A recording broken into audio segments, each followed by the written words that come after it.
These three gentlemen take mental well-being seriously, but are not serious. They'd rather swear and make irreverent jokes. Now that you know, the Healy Makin' Mints. Welcome to We're Probably Not Okay, the podcast that makes fun of mental well-being. Like a chef insults undercooked risotto. I'm David Musgrave, the man kissed by all angels, serving up hot takes, emotional leftovers, and a 7-course tasting menu of psychological disasters. With me, as always, is... your very best friend, Ryan Brown. That's who he was pointing out at my screen. I'm bad. I wasn't going to say anything. Like some advice, ramen, I can do that. Nice. And the other guy? And I'm the shepherd of the forest, Brandon Full. And as you have heard me say many, many times, it's raw. Yeah, you're always saying that. That's what he has on his business card. That's true. It's raw. It's raw. It's raw. He's got one speed. That's it. Yeah. I was going with your risotto comment. It was a I got you. whole thing. Okay, just making sure. Yeah, no, I definitely got it. I thought you were going to say something like, you donkey, or something, and like donkey! Threw a plate at the wall or something. It's a little more Shrek than... Yeah. No, that's Gordon Ramsay. Or has Shrek so infested our culture that it has forever changed the way we say donkey? No. I don't know. I've watched a lot of Hell's Kitchen. I don't know if you guys ever indulged in that. I have, yeah. But Gordon Ramsay literally has a donkey as a best friend on that show. Oh, yeah? He calls people that a lot. And does it... Is he always trying to tell people to get out of his swamp, too? Yeah. Oh, weird. And isn't his wife named Fiona? Actually, I think that's real, if you look it up real quick. Is that true? No. Or is that something that just sounds true? Oh, it's Snopes. I mean, yes, it's true. It is true. Yeah. So, how have you fellas been? Wow. Okay. Brandon, you wanna go for it? I think it seems like we both are kind of in a malaise. I did kind of leave it wide open for one of you to take it to see if like either of you had a stronger feeling about how you've been. And I thought one of you would overtake the other, and you both just kind of sat there. So I don't know what that says, but I'll go first. Famously very polite. Yeah, that's true. That is true. I'll go first. Fuck you guys. Whoa. Dang. Speaking of polite. You're wrong. Hi. I have been okay. I took some notes here so I could remember exactly how I felt because it's just been like life's been kind of a blur. Because it's just been working home. Mm-hmm. Dude, I swear to God, I have the notes and the lyrics to that song as my lead-in I was going to use. Is it a duck blur? I have, well, David, life is like a hurricane. Race cars, lasers, airplanes. It's a duck blur. Do you really? I swear to God, I do on my short notes. I have 2 sentences, and that's one of the sentences. You guys are so simpatico. Our comedy cycles have been synced up. Yeah. They have been for a while, actually. So I shouldn't be surprised. But anyway, I feel like I say this a lot, so it's probably boring with my mental wellness check-ins, but I just feel like my life is stagnant. You know, I do the same 3 or 4 things every day, work 6 days a week, and I struggle to find comfort in routine is like kind of what I boiled it all down to in my brain. Have you ever seen the movie, I think it's called Perfect Days? Hold on. No. I'm going to recommend this. Yeah, it's called Perfect Days. I'm going to recommend this to you. It's a Japanese movie about a man who works as kind of like a sanitation, like he goes around and cleans bathrooms, like public bathrooms. And It's a very quiet, peaceful movie in that he just kind of does the same things over and over, doesn't really talk to many people. His routine is very, very much the same every single day. Something happens that kind of mixes that up a little bit for him. But a big part of the movie and the themes of the movie is kind of just how he has kind of accepted this very simple and very much same routine life over and over again. I highly recommend you watch it. Okay. It's kind of what you're describing. So not that it's like, I'm going to watch this movie and it's going to change my life and now I'm just going to be okay with doing the same thing every day. Just, made me think of it. Yeah, well, and I feel selfish for it because there's so much going, and I know we've discussed this before, how much worse people have it, but especially right now, the fact that like I can afford to live somewhere and have food and have a job and stuff is huge compared to where a lot of people are in America. And so I feel guilty for feeling though. Like you're allowed to feel the way you feel, despite what other people like. Your struggles, other people's struggles, don't. Oh, it's just when I really think about it, I don't complaining about things really aren't that bad, but I still just feel bummed out a lot every day. It's like I'm diagnosed with depression. Huh. But then some days I feel really good. Like I'm diagnosed with bipolar disorder. But yeah, so that's pretty much me. Not to be a downer. So Ryan, how have you been? Bring us up with how you've been. Yeah. Oh no. Don't, it's on you, buddy. Don't grab onto me. Don't grab onto me. We'll both drown. But I do want to say, like, your feelings are valid despite, like, if you feel like other people have it harder, because sure they do, but then there are also people who have it easier than, they deserve easier and harder. Like it doesn't particularly change like the veracity of your feelings. Like your feelings are valid regardless as to what other people are going through. Yeah, so I appreciate it. I agree. And remember that, listeners, your feelings are valid. Yeah. So says Ryan. So says me, I guess. No, things have been okay-ish, adjacent, just sort of stressful, but not like more so than normal. I was in one of the local high schools this week teaching a suicide prevention class, and that was exhausting, as I'm sure you can imagine. I'm always very anxious because I've been doing this for a while now, and I'm at the other local high school next week doing suicide prevention classes, and it's like a thing in West Virginia that how like when in West Virginia when you're in 8th grade you have to take West Virginia history. Well, now in 9th grade you have to take suicide prevention, and so that's one of the things I do. So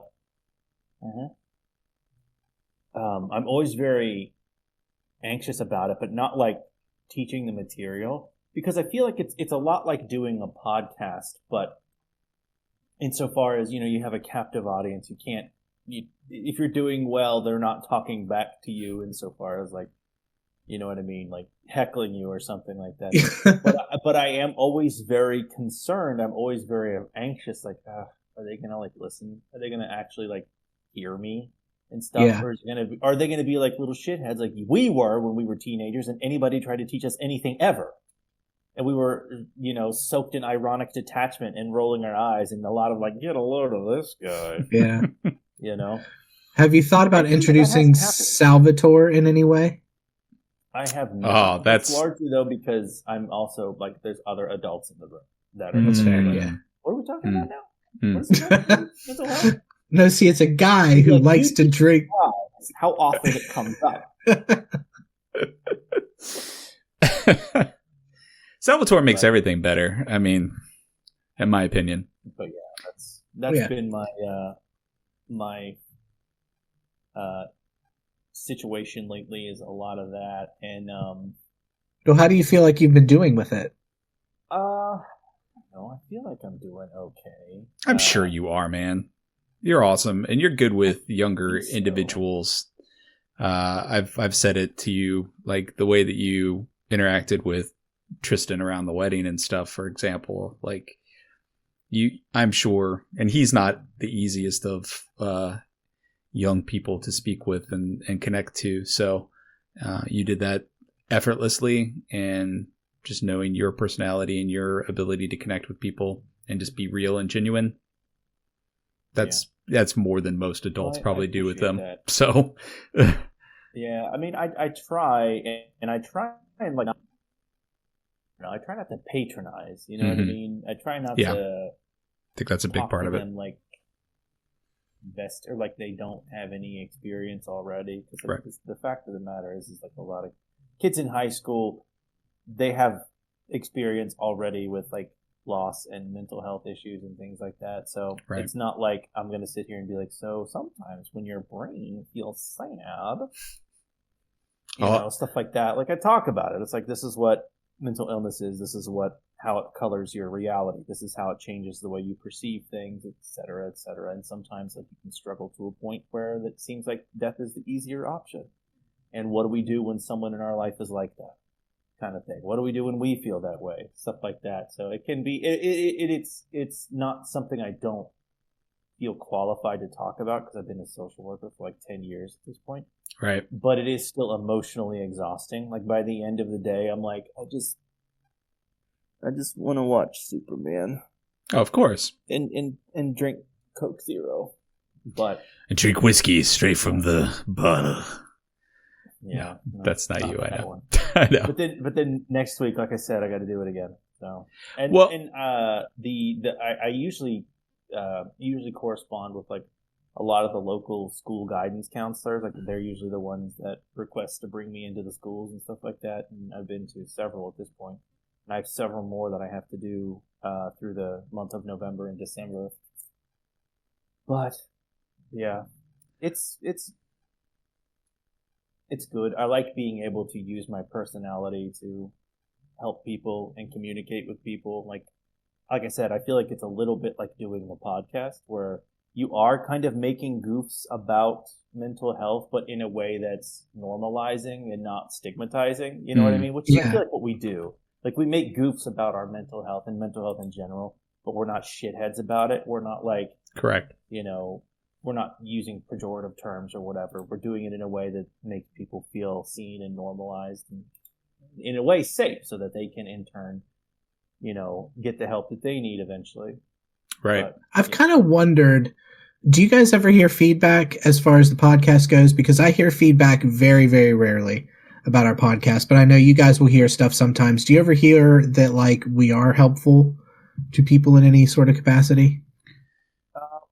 It's rare that I have. I've heard it a couple times as well. It's pretty rare though. You know, I know we have. I hear more feedback about our goofs, if I'm being honest. Well, come for the like goofs. I sent you one the other day, Brandon. Oh yeah, that's right. Yeah. Commented. One of our listeners commented on one of your goofs and was like, "Really good. That's really good." Yeah, and I appreciate that. Well, even some of the people that actually know us have said that it's very comforting just to listen to us talk because it's just us being a couple of friends chatting about whatever pops into our head, but then also, of course, trying to focus on a topic that is somewhat meaningful at the same time. And to Ryan's point, while we take it seriously, of course, we'd rather swear and make irreverent jokes because that's kind of how we cope with things. And I just make it real. Above all else, commit to the bit. Exactly right. I do have to say too, my siblings and I are in a group chat, and my sister Molly, who I've mentioned before as a listener, we know. Hi Molly. She suggested the episode on stress to my family, to all of my family in the group chat. Oh really? Yeah. Oh, that's cool. Oh. We were talking about stress, and she was like, here, I have a couple different suggestions, and one of them was listening to our episode about That's stress, awesome. the podcast. I love that. Did we say anything particularly awful in that episode? Probably. Yeah. He's like, my fucking dad stresses me the shit out. Did we talk shit about your family in that episode? Maybe. This was just my siblings. Okay. So my parents, they don't care. Oh, okay. Yeah. No, I mean, as far as the podcast goes, that sounded a little. No, I knew what you meant. Yeah. There you go, drinking blood don't again. Care. My brother has listened to the odd episode here and there, and he usually has like some pretty good feedback as far as like he'll listen and then offer insights or whatever. He does a lot of media stuff too, though. So yeah. Other than that, like I get a lot of comments from friends that I know that listen who think that we're funny and occasionally helpful, but whatever you funny fix. And occasionally helpful. Like there are worse things to be. There are worse things to be described. I'll take it. Ryan, you fix us. You fix us at least once an episode. So I mean, if nothing else, this is really kind of Brandon and I's time to have a little therapy with you. So I'll do what I can. Legally, I'm not allowed to do therapy. Just putting that out there. But, yes. Not anymore. No, I'm just kidding. Well, I will tell you how I've been, shall I? Yes. I felt like I was going to die multiple times last week, and I'm not being sarcastic. I actually literally thought that I was going to pass away a couple times last week, and I won't get into too much detail, but suffice to say that I've had some really bizarre, specific symptoms that I've shared with you guys that have lasted for about 2 weeks, And last week they were at their height and daily and pretty consistent enough to the point where I was very convinced that I had a serious, and still may, I don't know quite yet, have a serious condition. And one that could possibly be life-threatening. And at least without, diagnosis and treatment. So I will say that I've changed I live a relatively healthy lifestyle, which is also kind of frustrating because there's not really a lot I can do from changing my diet and other things. In fact, I kind of looked up some like holistic like foods you should eat if you think this is what's up. And there's like 35 of them, and I consistently eat every single one of them. So it's like, oh, I can't even like change like a holistic and at least try to get like a placebo effect from eating some different things. I can't even do that. But I did cut alcohol completely out of my diet. It's part of a well-balanced breakfast, this bourbon. But I'll cut it out. Pyramid and alcohol's right here at the tippy top. Hell yeah, baby. But no, I'm not consuming any alcohol. I'd like to say that I did cut back on sugar for a while there, but it's almost Halloween. What am I going to do? My daughter's got some trick or treat. You're going to eat your kids' Halloween. I'm going to eat my Halloween. Yeah, it's what happens. So, but not like a ton or anything. Bed, you go fucking buck wild. That's what happens as a parent. It is our right. It's exactly right. Divine right. And there's some that I just don't think she should have, so that's the dad candy. Yeah, she doesn't need all those Reese's cups. Exactly. You do. I do. Very much so. They are a mental load-bearing Reese's cup. That is, yes, sir.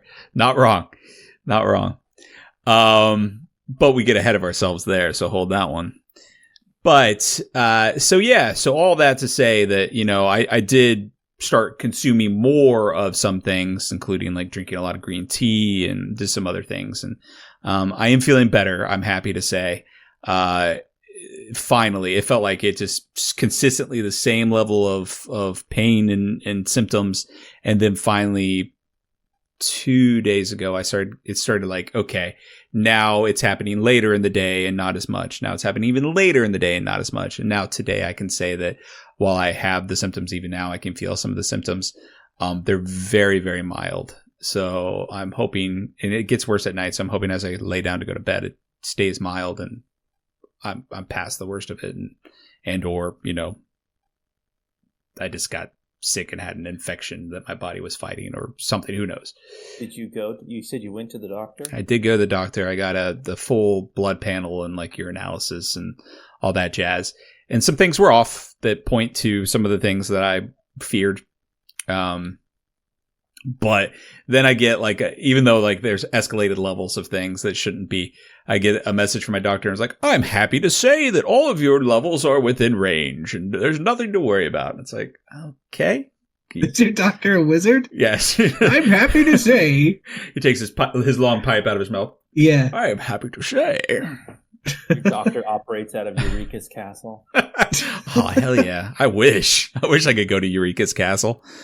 But I do have some imaging on Saturday as well that should hopefully help rule out or point to something if there is something. So all that to say, then there's some mental fuckery that comes with that, since this is a mental health podcast. It's the whole like, oh God, I did have a panic attack. It's like, oh God, what if I die and leave Kira and Charlotte, at this stage? That's terrible. Yeah. And like, then you start thinking like, well, I haven't gotten far enough in life. I don't have everything set up. So if something does happen to me, that they're set, and, all that kind of stuff. And then start feeling like a piece of crap and worry about other things and go down that rabbit hole. So that's kind of how I've been, but feeling better and, trying to stay optimistic and just trying to do what I can. So. Yay! How's that working out for you? Is it working? Are you staying optimistic? I mean, look at me. You are smiley. No, I'm in a better shape. I'm in much better shape than I was last week. We'll put it that way. So I'm good. Things are good. We'll be good. Everything will be fine. I gotta say, man, sometimes you disappear whenever you're having a bad time. I apologize. I don't think that's healthy. I apologize. You don't need to apologize. I just don't think it's healthy. No, I think you should. I don't need to know the specifics. Obviously, what you don't want to share, but it's not that I don't want to share. I can tell you guys anything. Get him, Brandon. Get him. It's not that at all. It was having the energy, honestly. Okay. And I was absolutely fatigued. I was pushing through just to do family stuff and like do Halloween stuff with Charlotte and stuff. It literally was taking all of my mental abilities and energy to do that. And I agree. I should have at least like I tried here and there, I think, but I probably could have done a better job of being like, guys, I'm fucking blasted. I'm sorry. I think we just worry about you is what it is, Well, I appreciate that. At least that's what it was. I worry about you guys. I think one time I called you like 18 times like a jilted lover. You remember? So so I understand. Yeah. Yeah. So I understand. And trust me, I could tell you guys anything. I think I've told you the craziest stuff there is to know about me. So you and Kira are probably the people that know me the best in this world. So it's definitely not like I'm trying to keep stuff from you or anything like that. It's just, I was dying, or so I thought. And it was weird. I really thought I was going to end up in the hospital at one point with as bad as I was feeling. And to go to the doctor and then just be like, yeah, we'll get some blood, pee in this cup. Everything's fine. Okay, cool. My apprentice. Yes. It looks like a potion if you put urine in here. And in fact, drink up. It is. Oh wait, that's a different voice. Hey man, we haven't made a good Salvatore reference in a long time, and now Salvatore's come up twice. But I forgot to tell you guys, this is a finale episode. Get excited. Cheer, throw some confetti. I'm excited. Yeah. Episodes after this. We've done it, gang. No, season. Oh, no. Season, not series. Season. Series. Yeah. We'll do more. Whether you want it or not. Well, I don't know. All our 7 listeners in Germany. Yeah. Guten Tagen. Guten Tagen. Ryan, just real quick, I want to say, I was thinking about how you said you can't legally do therapy. But you could become a crime fighter, which I think, has been on your mind for a long time. It has crossed my mind.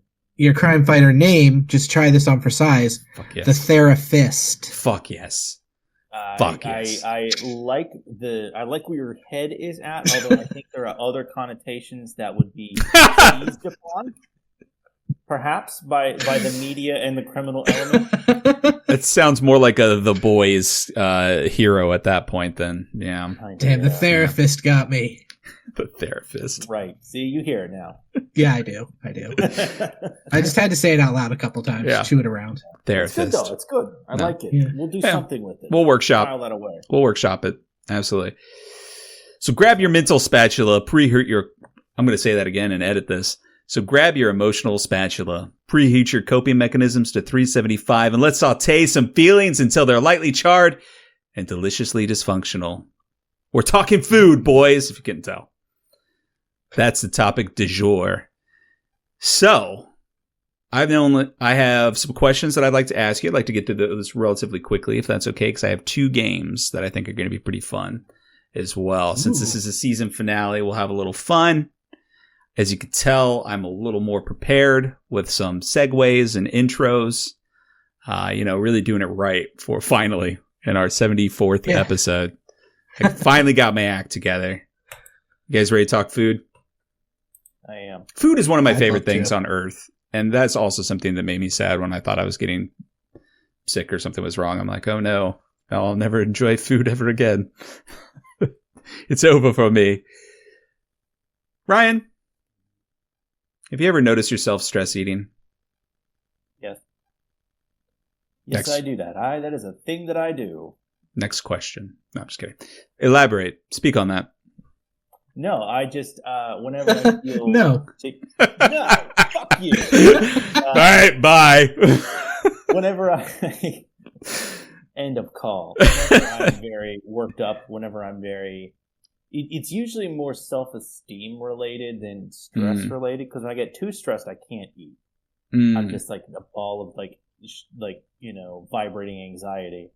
But when I'm having like a really bad, like a really low mental health day, then I'll very much be like, what does it fucking matter? Like, I'm just going to eat, gas station snack cakes and, get a milkshake or go through McDonald's drive-thru or something like that. Like, that's very much it's less stress and more self-esteem eating. But yes, absolutely, I do. Okay. Hold that thought. Thank you for sticking straight to that question, because there are follow-ups that you could have possibly gone into. So you did very well. You get a cookie. Brandon, earn your cookie. Have you ever found yourself stress eating? Do you notice that you do this? I do.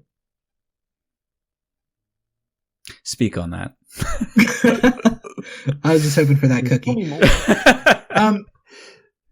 Yeah, I mean, I'm going to mirror a lot of what Ryan said. I've noticed whenever I'm having a particularly bad day, I can justify a little bit more getting fast food, trying out some sort of like sweet abomination from Wendy's. The Pop-Tart Frosty comes to mind, which was a complete abomination. Yeah. So yes, I do. Okay. I do as well. I used to stress drink a lot. Like, had a stressful day, like, I gotta have a beer, or gotta have some whiskey or something, which is kind of related in a way, because it is obviously intoxicating versus just food. But I do think that food has that effect on our body as well. It changes our chemistry when you eat a lot of sugar, or a lot of fatty, greasy foods. And it kind of is the same hit, in that regard. So, but I will stress eat as well. Absolutely. If I'm having a bad day, and I don't know that it's necessarily like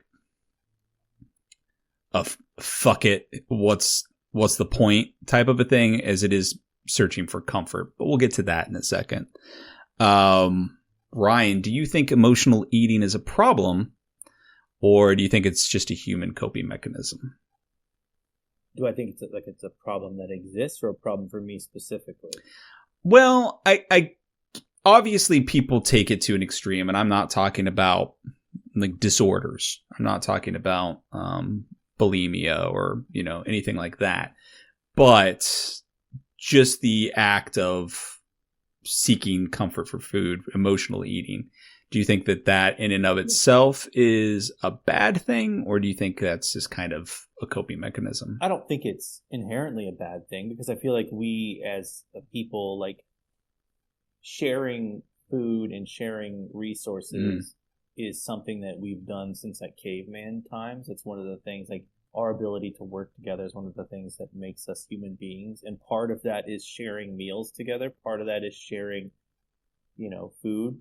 And that can create like an emotional resonance around food. Like, I think we all probably have fond memories of, eating Chinese food together with your friends, or, Thanksgiving dinner with your family, if you get along with your family, things like that. And we all have getting together to eat together is one of the things that humans do. Like, it's one of the ways, it's an excuse we use to get together, basically.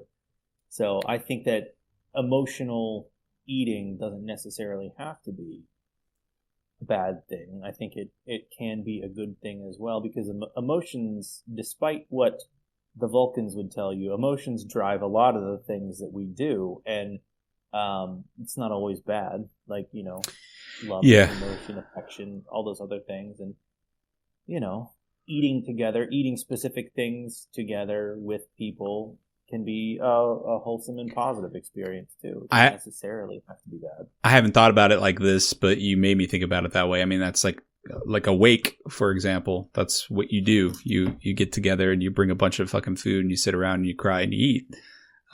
So that's right. An example of positive coping, emotional eating, I suppose. Brandon, what are your thoughts on that topic? I say, let them eat cake, as far as just let people eat what they want to eat emotionally. I think as long as you're not bringing too much harm to yourself health-wise, there's really nothing wrong with emotional eating. I think more the issue is that you're paying fast food companies to feed you basically what's poison, what's delicious poison. But yeah, I don't think there's anything wrong with emotional stress eating, as long as you're not doing it to a point where it becomes an addiction. And I think once something crosses into addictive territory, then you've got a whole other set of problems you need to deal with. Right. So yes. Yeah. Then we're then getting into binging territory and those kinds of things. Yeah. Exactly. Yeah. Understood. Okay. Ryan, are there any foods that bring back strong memories, good or bad? Yeah. There are a lot, actually. I feel like, when I was very young, my Nana, my dad's mother, used to make cinnamon rolls on Christmas morning. So like, even now, like, cinnamon rolls, even if it's not Christmas, like, brings back that very positive memory. And then also one for me specifically is like Fruity Pebbles. I love Fruity Pebbles. That is my all-time favorite cereal. And eating Fruity Pebbles, eating like a bowl of Fruity Pebbles, specifically while I'm watching cartoons, just like lights up my brain with happy chemicals. Yeah. It just makes me feel like safe and innocent and warm and whatnot. Like, that is one that very much does have a strong association. And then also, anytime I eat mall Chinese food, I always think of Brandon, specifically you and I used to go to that Chinese restaurant downtown in Parkersburg. Yeah. We would eat there. Makes me think of that specifically. Yeah, and Chinese buffet is one of my memories as well that I was going to use, David. It's Chinese buffet. And I think I've mentioned it before when we've done a Christmas episode or two, but breakfast casserole, my mom makes it every year, Christmas morning, only time she makes it, delicious breakfast casserole. So I have great memories around that as well. Yeah, so I've got kind of similar ones to you guys as well. Orange, they used to be called orange Danish rolls, but I think they're just called orange cinnamon rolls now. The Pillsbury canned rolls, but the ones that have the orange icing. Those my dad would always want on his birthday, and I think at some point in time my mom started making them for my birthday as well.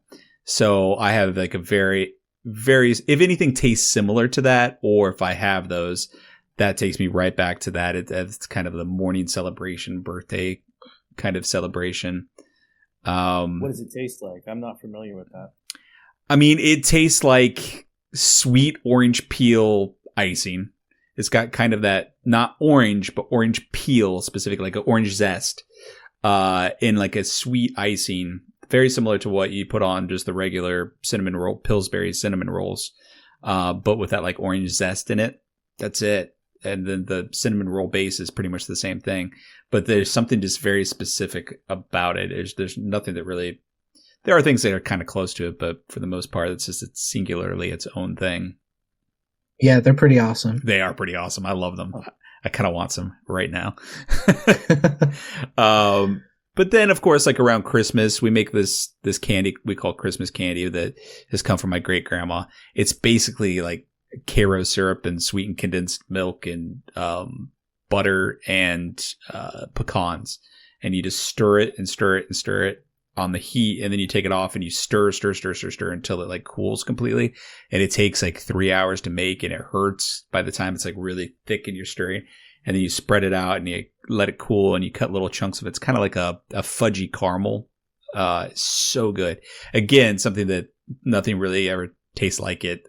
That's gotta be a local thing because my grandparents and family made that as well. Oh, really?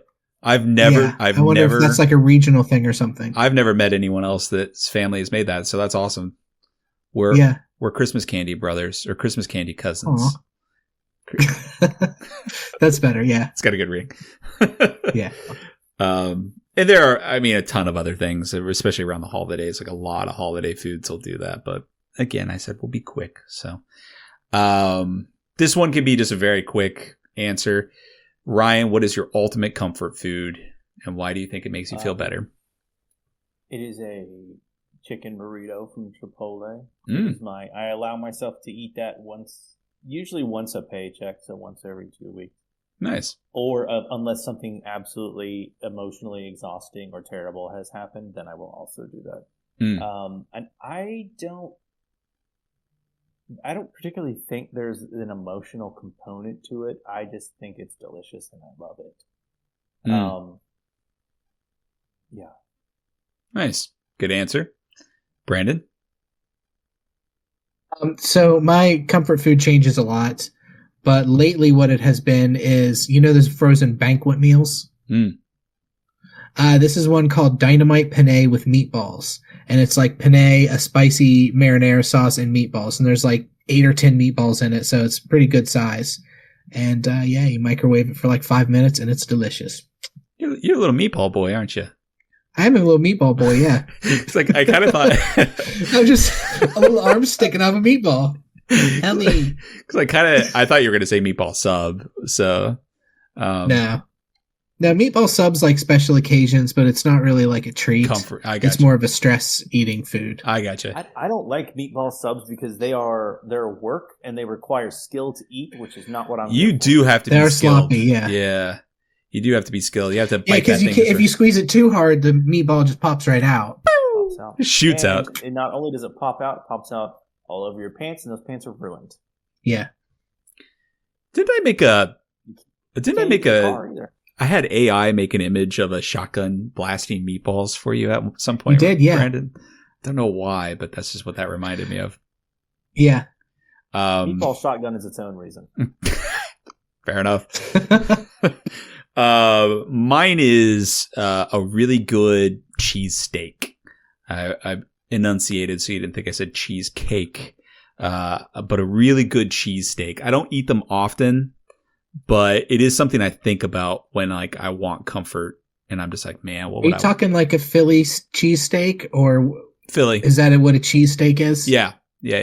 Okay. But they don't have to come from Philadelphia, which is why people like me, who are real cheesesteak aficionados, we don't say Philly cheesesteak. No. No, that is what I'm talking about. And a connoisseur. And I do like just cheese whiz as opposed to provolone, and just onions. Oh, nice. Whiz with, baby. That's where it's at. So that's my ultimate comfort food. And I'm with Ryan. I don't think there's a specific reason why it makes me feel better. Although I do have some like pretty good memories associated with eating cheesesteaks, but that's just something that pops in my head a lot of times when I'm like, man, what would be really good? Ryan, what is your relationship with food like now versus when you were young? Do you feel like it's changed over time? Yeah, I think so. Like I hate eating. Eating is the pits. I do not like it. I wish I did not have to do it. Versus when I was younger and I was just sort of like, whatever, I'll shove garbage in my mouth all day. But yeah, over time, it has gotten to a position where I'm like, Jesus, I'm hungry again. I feel like I just ate. Like, why can't you ever just be satisfied, you rotting flesh prison that I have to drive around everywhere? Yeah. Gotcha. Brandon? Can you repeat the question? I got rotting flesh prison stuck in my head. And What's your relationship? I lost everything else. What's your relationship with food like now versus when you were young? Has it changed over time? Oh, yeah, absolutely. I think I have a way healthier relationship with food. And I can't say healthiest relationship with food now, but my relationship with food is much healthier than it was when I was younger.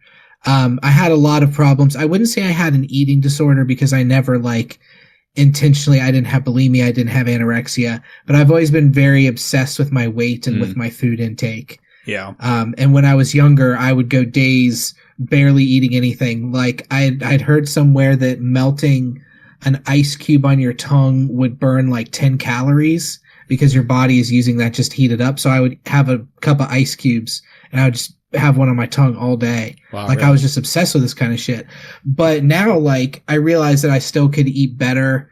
And so that in and of itself is kind of a problem. But for the most part, yeah, I don't obsess over that kind of stuff anymore. Okay. I would say I've never, I worry about my weight now, both for health reasons and for, self-consciousness reasons. So I think about calories a lot more now, obviously, than I did when I was young and our metabolisms were psycho and I could functional. Yeah, functional. And I could shovel garbage into my face, like Ryan said. But also, I think I appreciate food on a different level now. When I was young, I would eat whatever. It was garbage. It was trash. My parents, while my mom would cook, some good meals, it was Midwest mom meals. So we're talking like lasagna and crap like that. So, and I never really had a culinary influence, until I moved out when I was 19 and I loved Food Network. And I would watch a lot of cooking shows and things like that. And I was like, I could do this. And so I started trying to cook things myself and slowly started trying harder and more complex dishes. And then I started learning about other cultures and trying to go out of my way. Luckily, I lived in an area in Durham, Chapel Hill, Raleigh that had a lot of different ethnicities, foods represented. So I was able to try foods from all different kinds of countries. And then it became like a game of what's the weirdest, strangest, culinary experience I can have. And so I was just eating everything and trying everything. And now that's a little more focused and a little less chaotic than it was at that time. But I love to cook. I love to try new foods. I love to learn about food. Love to learn about new foods. So food is very special to me. Doesn't mean I won't throw down a Junior Baker cheeseburger and I'm not a snob. I still eat trash and stuff too, more than I should. But just appreciate food on a completely different level than I obviously did when I was younger. But cool. All right. Speaking of which, we're going to play a little game here. Welcome to the United Plates of America, the only game where geography meets gluttony. We're guessing each state's favorite food, one delicious stereotype at a time. All right. Here's how this is going to work, guys. I've got 7 states that I'm going to name to you. If you guys are able to guess what their favorite food is, and this was a BuzzFeed poll from 2018, just to put it into reference, that's where I got this. If you can guess the food before I give you the multiple choices, then you get 3 points.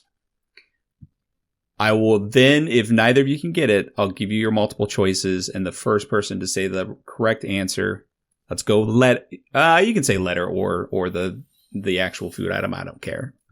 Then you get 1 point. All right?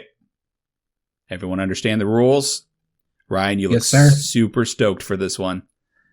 Well, let me get one clarification. It is the food most consumed by the population of the state? Correct. The one most frequently consumed? The one most frequently consumed. And I would even say some of these, you can consider it the food that the state is kind of known for. Okay, let me ask you a question to clarify as well. Is West Virginia on your list? It is. We're going to do it first because that's going to make this game a lot more obvious as to what we're doing. Understandable. Here. Okay, then continue. This will probably answer my question. What's the most popular food in West Virginia? Pepperoni rolls. Ryan gets 3 points. Damn you, Ryan. All right. So One now of the mountains right here.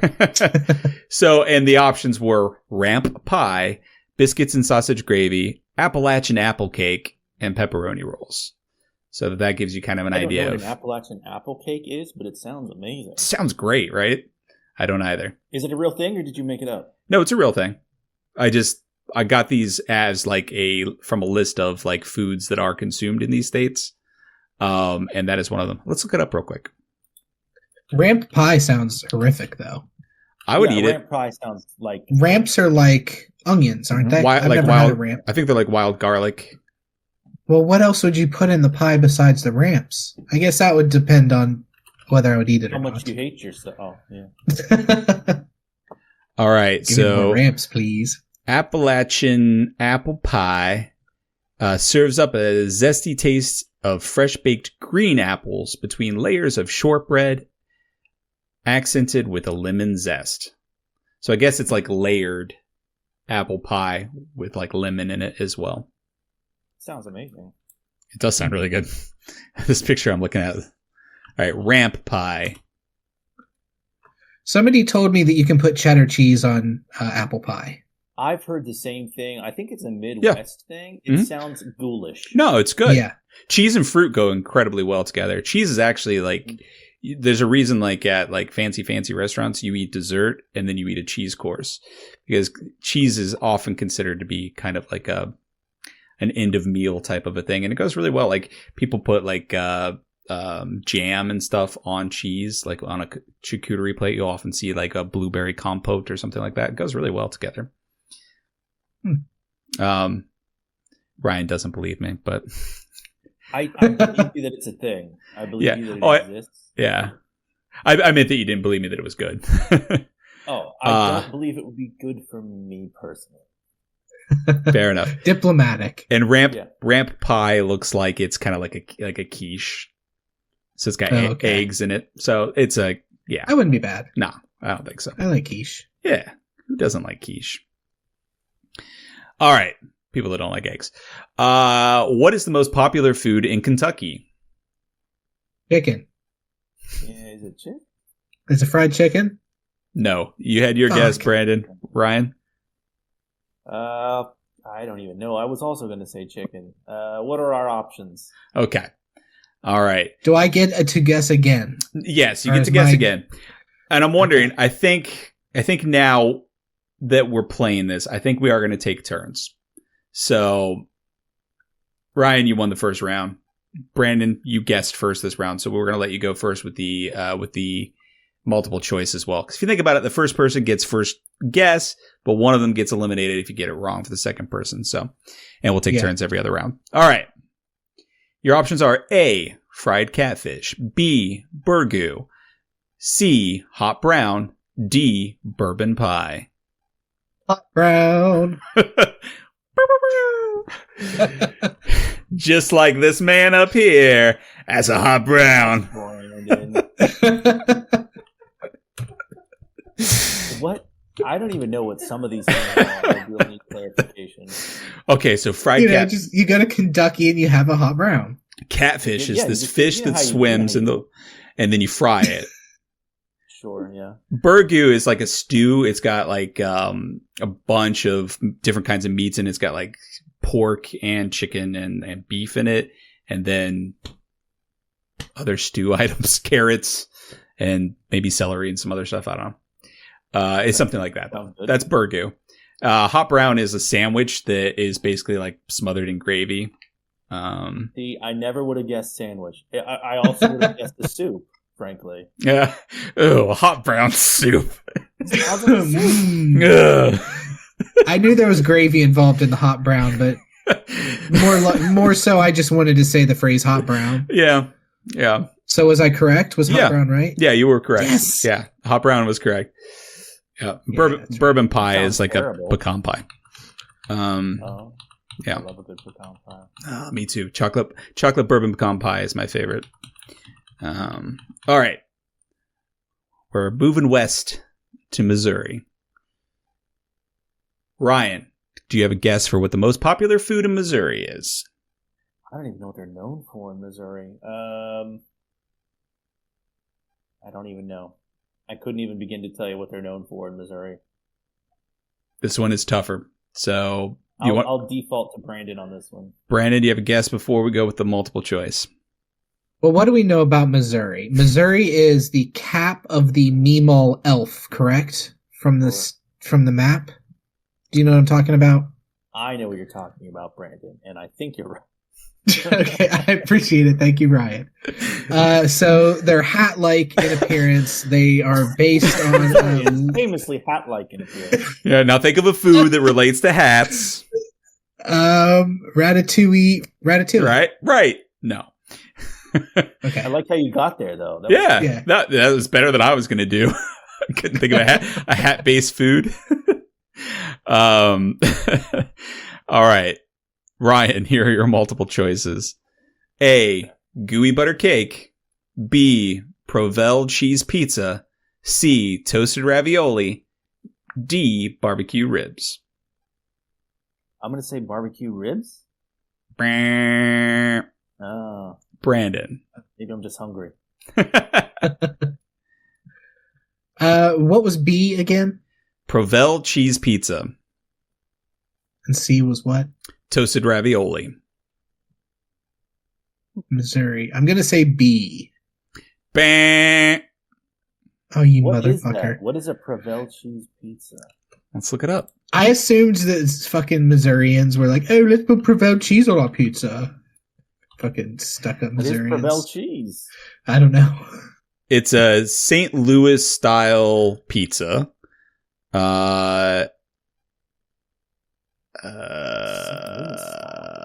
It's a blend of cheddar, Swiss, and provolone cheeses, which is then combined with liquid smoke and other ingredients.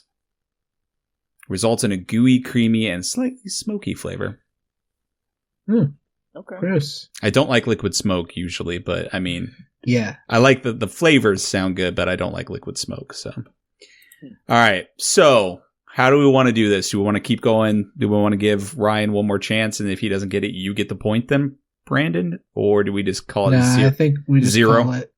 Okay. Yeah. Fine. All Is right. it toasted ravioli? It is toasted ravioli. Damn. I was torn between the two of them. I didn't think it'd be something as boring as toasted ravioli, and I love toasted ravioli. Guess Sorry. I've never followed the money back to Missouri where it was. All right. All right. We're currently 3-1. Ryan in the lead. So Brandon, it's back over to you. Brandon was right. Ryan, you seem surprised. I am surprised. You I hit thought a strong. Brandon was winning. You hit us strong with that pepperoni roll. Pepperoni rolls. Yeah. Thanks again, Yeah. West Virginia. Yeah. That's one of the only times I'll ever hear you say that. What's the most popular food in New Hampshire, Brandon? Fuck. Something I know fancy like this. that. I absolutely know this. Brandon, think of the most fancy food. I'm trying to think. New Hampshire has lobster rolls. Lobster rolls. Fuck. Right? Tiramisu? I don't know. That's the fanciest thing I could think of. Tiramisu's pretty fucking fancy, to be fair. I don't think they're that. Olive Garden serves it. I think there are fancy There you go. people in New Hampshire, but I don't think overall that New Hampshire is a very fancy place. I think you'd probably find it pretty rural. Is New Hampshire one of the East Coast places? It is in New England, yes. Okay, thank you. One of those East Coast places. I am not good at geography. I like how you said that. That was good. One of Brandon, my weaknesses. your choices Yes. are A, Thank you. maple candy, B, cider donuts, C, clam chowder, D, apple pie. C. New England clam chowder. I was going to click the fucking trumpet. I knew you were going for the trumpet. I saw your eyes. Your no reaction as your face as you scrolled towards the fucking trumpet. See the reflection You in his bastard. eyes. As Can't wait to fucking hit him with this sad horn. Motherfucker. Ryan, do you need your options again? is it maple candy? No, it's not. It's What's the donut one again? it's cider donuts. That sounds pretty good. Yeah. Cider donut. Oh, cider donuts are Oh, awesome. I was gonna say, if you've never had a cider donut, sir, now is the season. Go get you one. Absolutely. Yeah, any like local-ish grocery store is gonna have them, Mhm. like in big bags. Mhm. Or Delicious. sometimes they're in the little plastic clamshells. Yeah. Mm-hmm. Ryan, what is the most Yes. popular food in New York? Is it pizza? So what's this face? That's why I'm going for the sad horn face. I need to get closer to it so I don't have to do that face for New so York long. is famous for their pizza, though. That's true. That's a strong guess. If this were Family Feud, I would be applauding you right now. Good answer. Good answer. Good answer. Brandon. New York's food. Okay. I'm gonna pass my guess so I can hear the options first. Is that how it works? Interesting. That's interesting. Let's see if I have a sound for that. Oh no! Oh no. Oh no! Or maybe Perfect. that's Yeah. that's the pass sound. Quack. Bobby Duck Quack. There it is. Bobby Glass duck quack. I can't even say it. All right. Is that what we're calling it? Are we just calling the Duck Quack the Bobby Glasser? now? Yeah. Let me hit you with I like that. it. Let me hit you with the Bobby Glass real quick. LBG. Oh, that's even better. Your options are A, black and white cookie, B, Oh, pizza, C, bagels, D, pastrami sandwich. God, all of those are correct. All of those Yeah. are right. According to BuzzFeed in 2018, their poll showed the most popular food in New York was A, B. Bagel. C. Bagel. So you passed your guess, which means that Ryan gets to choose from the multiple choice. No, see, I passed my guess, So he could. so then I could have the options. And I guess see. first. So you said I He won't chose take not to three. get the 3 points. Okay. Yes. Okay. Yay! You're right, Brandon. Have a New York style bagel, and they are fresh to death. I'm just saying. They are real nice. You're not wrong. You know what's not as good? Those black and white cookies suck ass. Yeah, I used to like them. Are they cake cookies? They're kind of Yeah, cakey. they're like little sugar cookies, but Yeah. half like the icing. The icing is half chocolate, half vanilla, but it doesn't. It's just It doesn't taste like anything though. Like it really doesn't taste very chocolatey, and it's definitely not vanilla-y. So I agree with you. I used to like black and white cookies. I like the idea of a black and white cookie. I typically don't like the execution of a black and white cookie.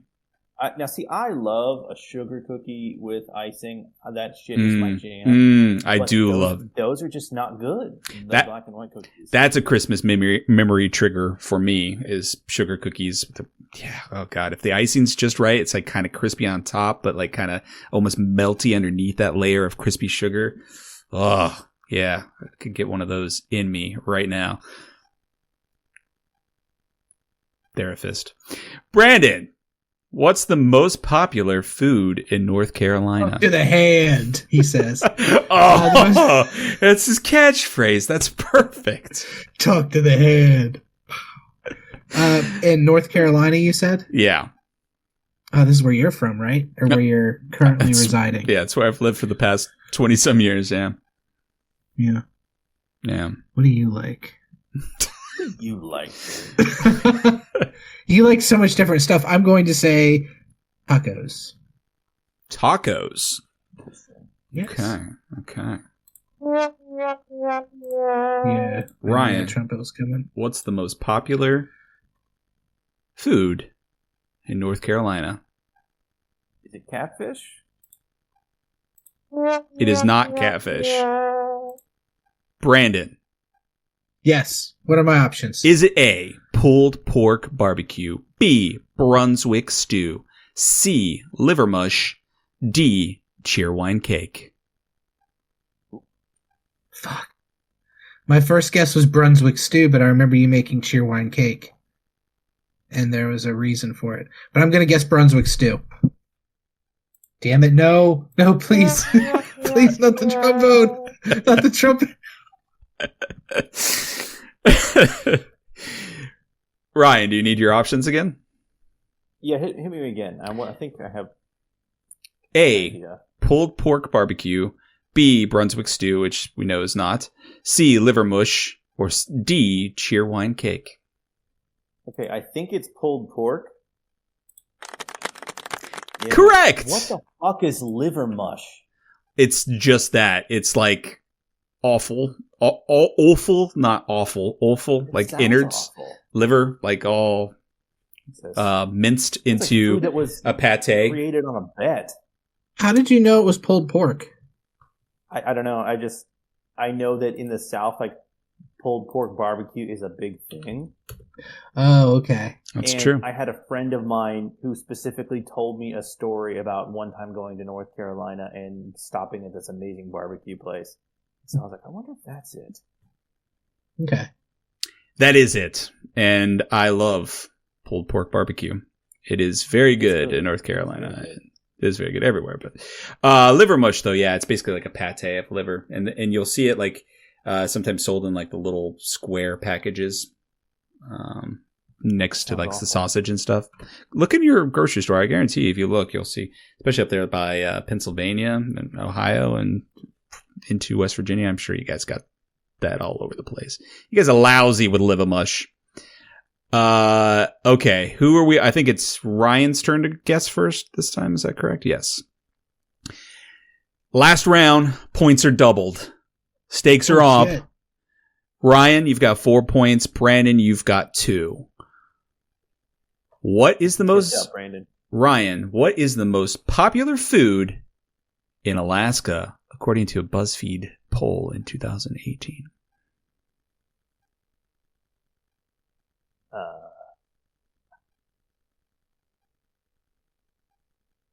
It's got to be some kind of fish. Does don't it? know, though. Does it have to be? I don't know. I'm not trying to give you any kind of I've clues. never been. I'm just being sassy. I don't know. Let me hear the options. Now we have a conundrum, though, because Brandon hasn't given his first guess before the options are read, where he could get 6 points if he's correct. So, do you at least want to throw something out there? Say any food.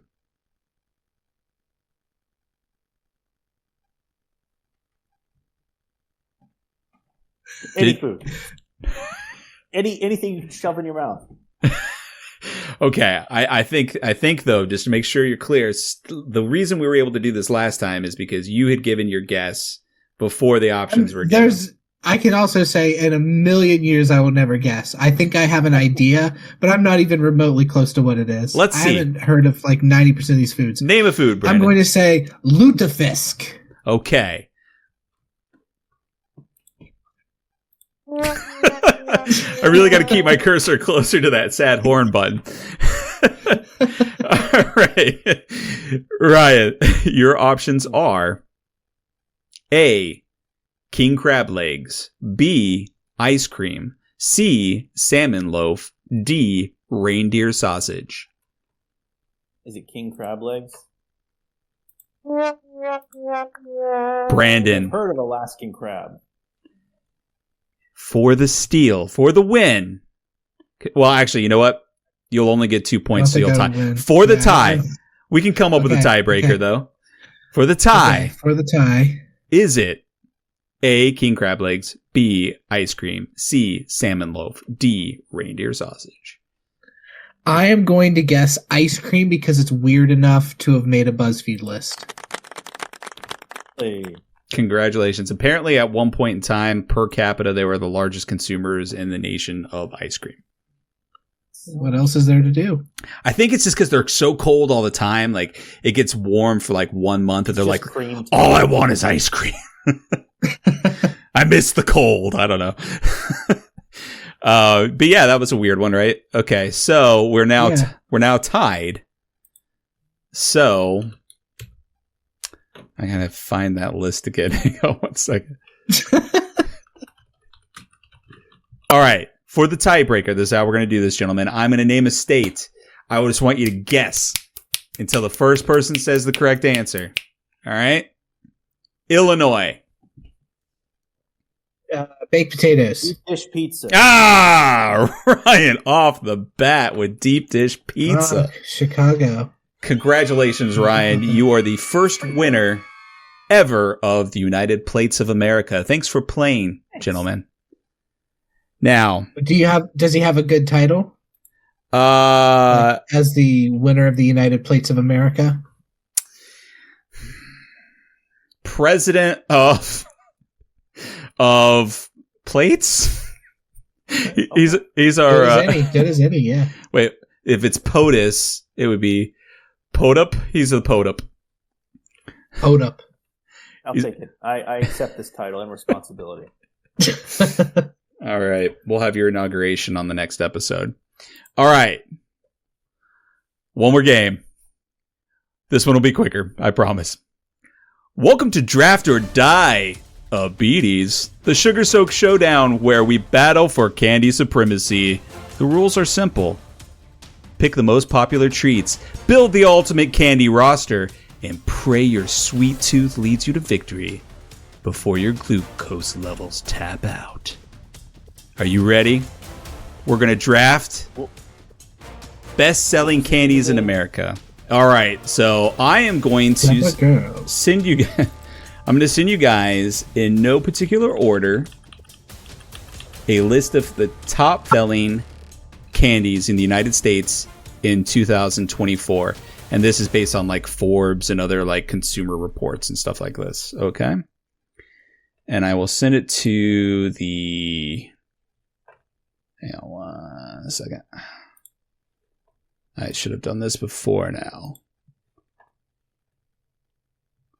But it will just take 1 second longer. I'm sending this to our group chat. Okay. Are both of you able to access our group chat? Yeah. Okay. Okay. I'm looking at it now. Okay. So the way this is going to work is you are each going to draft 5 candies. No, I'm sorry. 7. 7 candies back and forth. And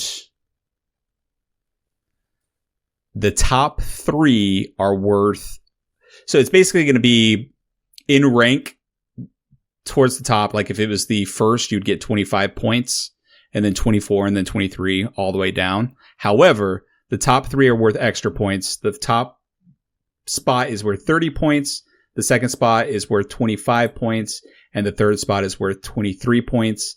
Then it goes 19, 18, 17, blah, blah, blah, blah, blah. But to make it interesting, the bottom 3 are worth 0 points. Interesting. Do both of you understand the rules? To the best of my ability, I do. Okay. Figure it out. All right. So we'll take turns drafting 7 times. I will let you know the place of what you... should I let you know the place of what you've drafted before or after? I think I'm not going to tell you until the end. Yeah, I would say let us draft and then add up the points and tell us who drafted. Agreed. So we are attempting to draft the most popular candies, correct? The best-selling candies in America in 2024. Okay. Yeah. So you want the highest selling of all of these. Now, what we're going to do to see who goes first, and to make this completely fair, I'm pulling up a random number generator.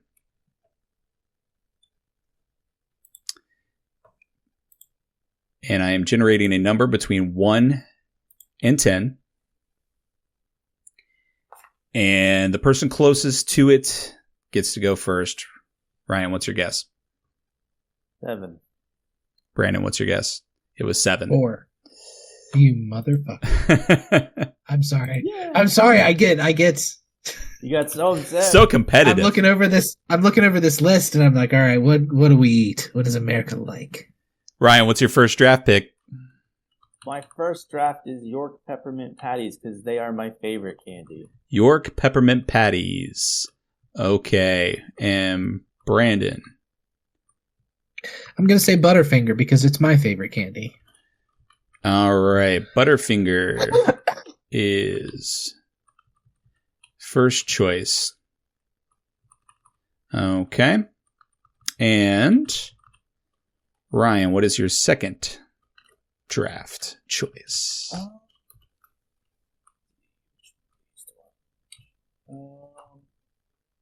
I love Butterfingers.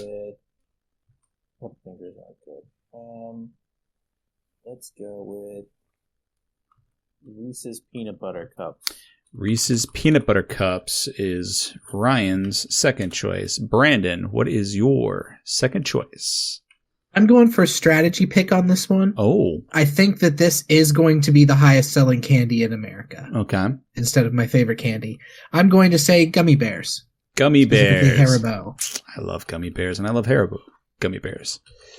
Okay. Third round, Ryan. Say Hershey's Chocolate Bar. Okay, Hershey's Chocolate Bar. Such a good cat. Kind of looks like a Reese's cup.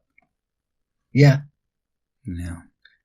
Sour Patch Kids is going to be my next one. Sour Patch Kids is Brandon's third choice. Ryan? That's just because it's a favorite of mine. I love Sour Patch Kids. Maybe I just love candy. Because I'm going to say that after every single time.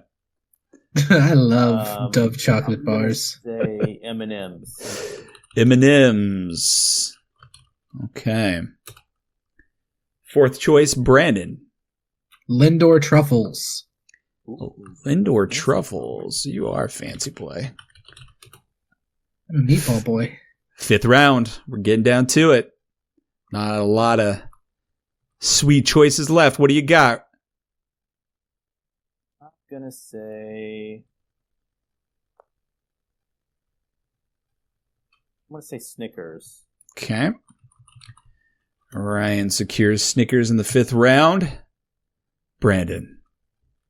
I'm going to say I've been to enough arcades in my life to know that arcade culture cannot survive without Tootsie Pops. Tootsie Pops. Nice. Okay. And... Well observed. Sixth and second to last round. Ryan. Say Skittles.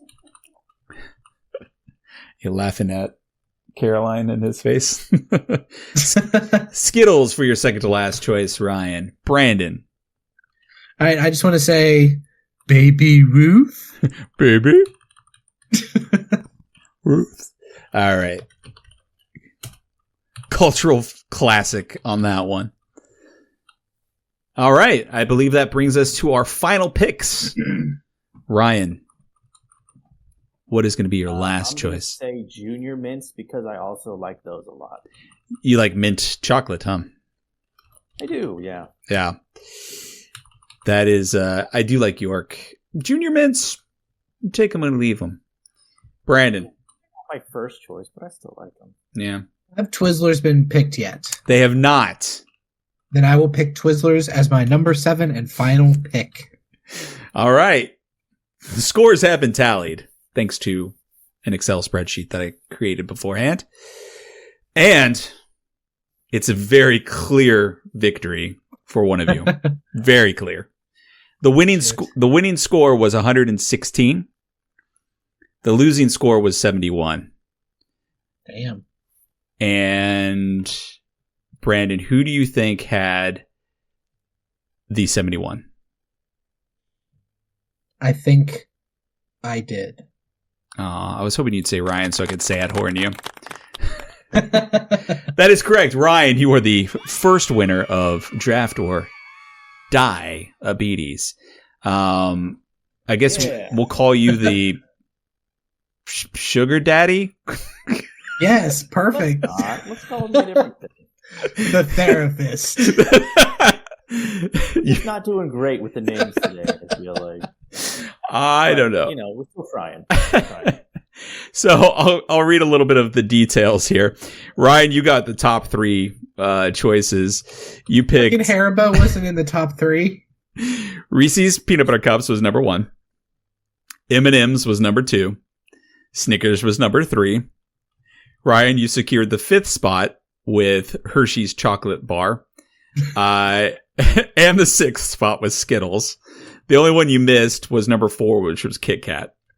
Brandon, Twizzlers was number 7. Sour Patch Kids was number 8.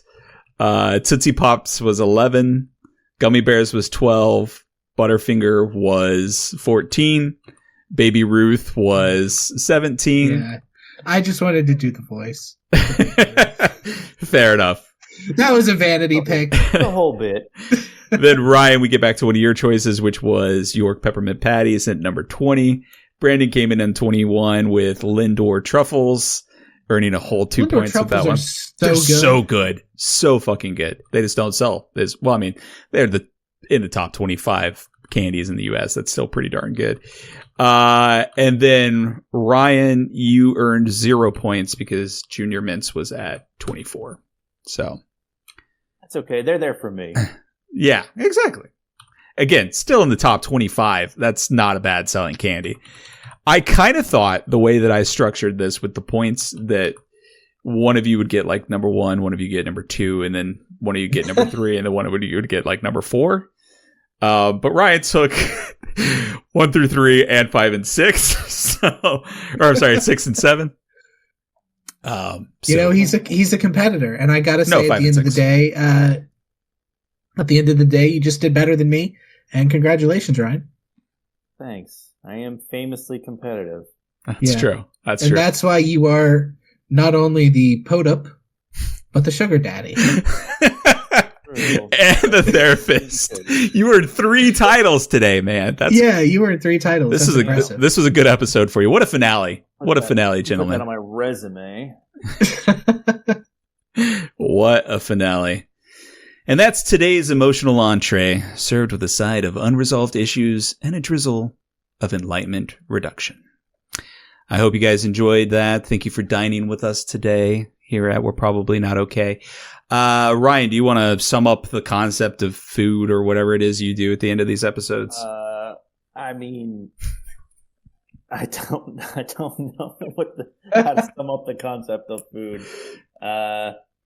It's just another thing that we have to deal with and work around and attempt to maintain a healthy relationship with. I don't know what else there is to say, I guess. It can be difficult to do, though. That's good enough for me. That's good enough for me. Yeah, I think you nailed it. Ryan explains food. Ryan explains food. That's what this episode was. All right, I've been David Musgrave, the man kissed by all angels. And with me, as always, is... your very best friend, Ryan Brown. And I'm Shepherd of the Forest, Brandon Fultz. And we're probably not okay.